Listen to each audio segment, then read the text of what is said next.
तो अब next exercise पे जाने से पहले उसका 8.2 पे जाने से पहले उसका थोड़ा सा इंट्रोडक्शन देख लेते हैं अपन। शॉर्ट में देखेंगे क्योंकि मेन क्वेश्चंस में ही अच्छे से बताऊंगा मैं इसका सब। देखो, जैसे कि प्रोबेबिलिटी डिस्ट्रीब्यूशन फंक्शन और प्रोबेबिलिटी मास फंक्शन पढ़े अपन ने, ठीक है। क्या क्या पढ़े अपन ने? प्रोबेबिलिटी डिस्ट्रीब्यूशन फंक्शन इसके पहले एक्सरसाइज में, और प्रोबेबिलिटी मास फंक्शन। दोनों में क्या रहता? समेशन। एक्चुअली वो प्रोबेबिलिटी मास फंक्शन की डेफिनेशन है, लेकिन तुम्हारे एक्सरसाइज में प्रोबेबिलिटी डिस्ट्रीब्यूशन के लिए भी दिया है। डिस्ट्रीब्यूशन भी वैसे ही निकलता बोलना, और मास भी वैसे ही निकलता, ठीक है। तो प्रोबेबिलिटी डेंसिटी फंक्शन में क्या रहता?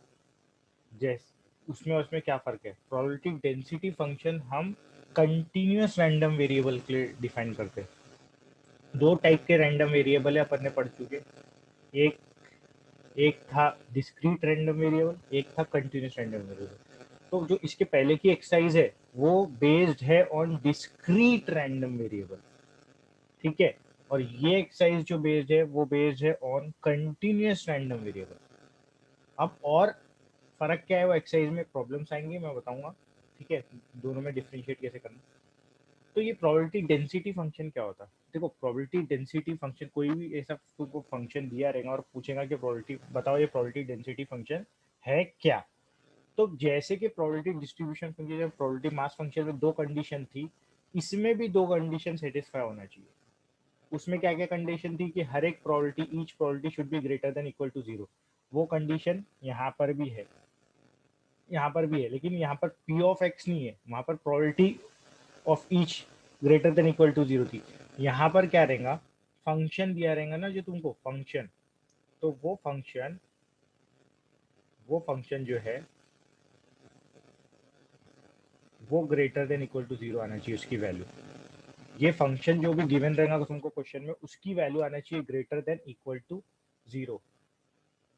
और वो पूरे इंटरवल के लिए, जो तुम्हारे को क्वेश्चन में पूरा इंटरवल दिया है, वो पूरे इंटरवल के लिए ये फंक्शन की वैल्यू क्या आनी चाहिए? पॉजिटिव या जीरो भी चलेंगी। For all x that belongs to a comma b, मतलब पूरे इंटरवल में। इंटरवल देगा वो, आगे क्वेश्चन आएंगे तो अच्छे से समझेगा। और ये फर्स्ट कंडीशन हो गई, ये फर्स्ट कंडीशन हो गई। दो कंडीशन सेटिस्फाई होना चाहिए for a function to be a probability density function, या पीडीएफ भी बोलते हैं इसको। क्या बोलते हैं? PDF. P D F, probability density function.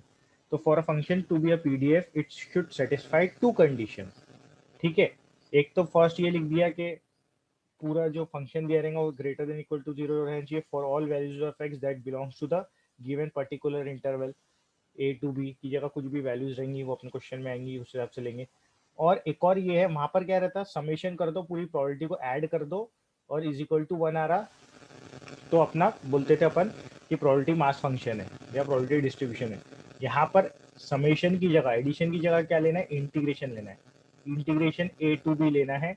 Integration क्या लेना है? ए टू बी लेना है। ये फंक्शन का तुम्हारे एफ ऑफ एक्स का पूरे इंटरवल का लोएस्ट पॉइंट से हाईएस्ट पॉइंट तक के इंटीग्रेशन लेना है, ठीक है। और ये फंक्शन तो क्वेश्चन में दिया रहेगा, इंटरवल भी दिया रहेगा, F of x D x, उसका इंटीग्रेशन लेना है। लिमिट क्या लगा लेना है? स्टार्टिंग पॉइंट ऑफ इंटरवल और एंडिंग पॉइंट ऑफ इंटरवल।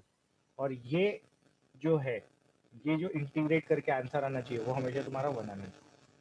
ये दो कंडीशन अगर सेटिस्फाई कर रहा है तुम्हारा फंक्शन, तो ही उसको प्रोबेबिलिटी डेंसिटी फंक्शन बोलेंगे, अदरवाइज नॉट। तो ही उसको क्या बोलेंगे? प्रोबेबिलिटी डेंसिटी फंक्शन बोलेंगे, अदरवाइज नॉट, ठीक है।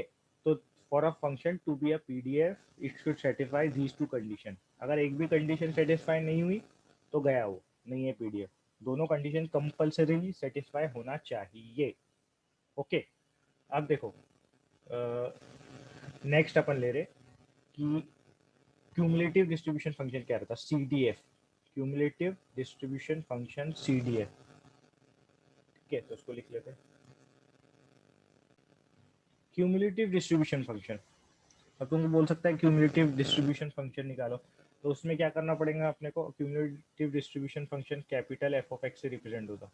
कैसे रिप्रेजेंट होता? कैपिटल एफ ऑफ एक्स आया, कैपिटल एफ ऑफ एक्स आया तो क्यूमुलेटिव डिस्ट्रीब्यूशन फंक्शन है, मतलब इसका। तो क्यूमुलेटिव डिस्ट्रीब्यूशन फंक्शन जो है, अगर उसको निकालना चाहते तुम तो क्या करना पड़ता तुमको? इंटीग्रेशन लेना पड़ता है A to X A to X, और ये जो एफ ऑफ एक्स दिया रहता probability density function F of X, उसको इंटीग्रेशन में डालना पड़ता और स्टार्टिंग पॉइंट से लेके एक्स तक के अपर लिमिट लगाना पड़ता dx। तो तुमको क्या मिल जाता, क्यूमुलेटिव डिस्ट्रीब्यूशन फंक्शन मिल जाता, क्यूमुलेटिव डिस्ट्रीब्यूशन फंक्शन मिल जाता for all x that is greater than equal to A. अभी और अच्छे से क्वेश्चन में समझाऊंगा, ये बेसिक फॉर्मूला समझ के याद कर लो तुम इसको, ठीक है, फॉर्मूला समझ के याद कर लो कि इस तरीके से निकलने वाला है वो क्यूमुलेटिव डिस्ट्रीब्यूशन फंक्शन बोला तो ए से एक्स तक के F of x D x. अब ये ए कैसा आएगा, ठीक है, एक्स तो एक्स ही रहेगा, ए कैसा आएगा वो देख, वो बता दूंगा मैं कैसे क्या लेना है एक्स ए को वहाँ पर लिमिट में क्वेश्चन के हिसाब से। तो ये दो चीज़ें याद कर लो, ठीक है। प्रोबेबिलिटी डेंसिटी फंक्शन में ये दो कंडीशन सेटिस्फाई होना जरूरी है, और ये क्यूमुलेटिव डिस्ट्रीब्यूशन फंक्शन, क्यूमुलेटिव मतलब ऐड करा हुआ, ठीक है, ऐड करना, ठीक है। तो वो देखेंगे कैसे ऐड होता है वो जब क्वेश्चन आएगा तो, ठीक है। और थर्ड एक्सपेक्टेड वैल्यू वगैरह जो अपन ने करे हैं, एक्सपेक्टेड वैल्यू उसमें निकाले ना अपन ने, तो ये फिर से एक्सपेक्टेड वैल्यू वगैरह यहाँ पर भी देखना है, एक्सपेक्टेड वैल्यू, ठीक है।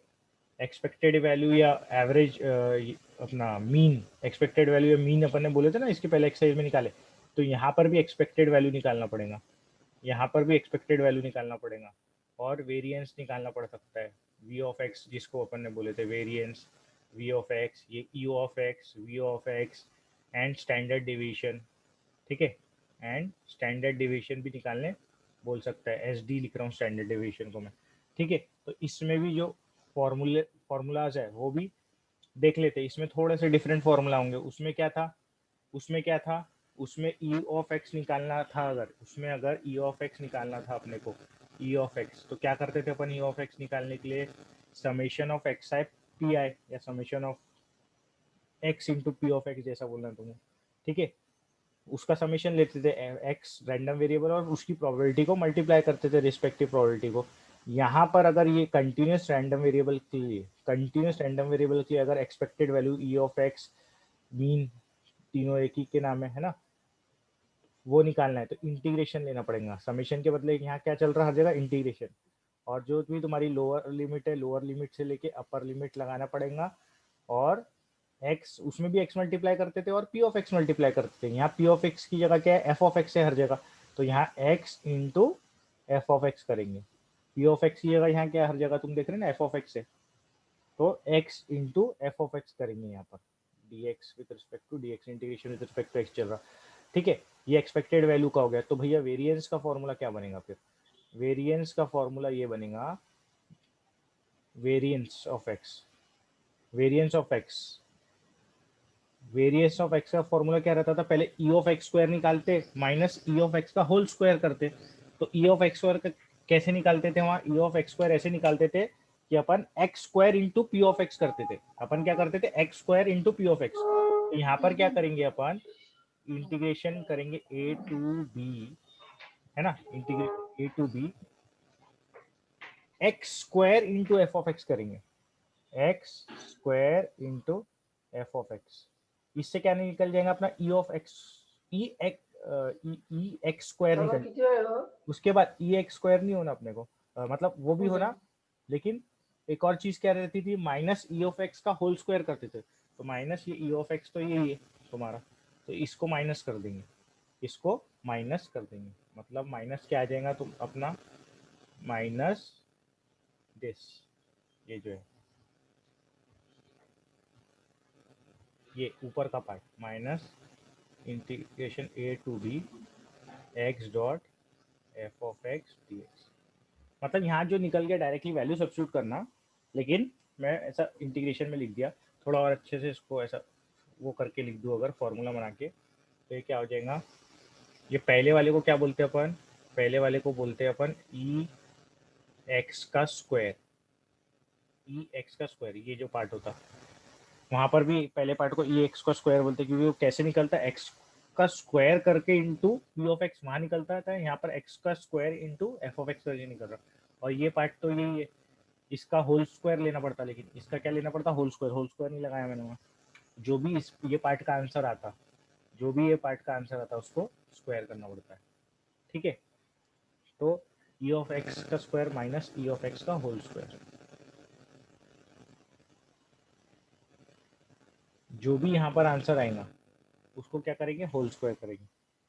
ठीक है, तो ये समझाने के लिए मैंने ये यहाँ ऐसा लिखा था। हालांकि फॉर्मूला कैसे लिखते, E X square minus E F X whole square, और ई एफ एक्स स्क्वायर ऐसे निकाल लेते, और ई एक्स तो पता ही है तुमको, ऐसे निकालते और डायरेक्ट फॉर्मूला में पुट करते।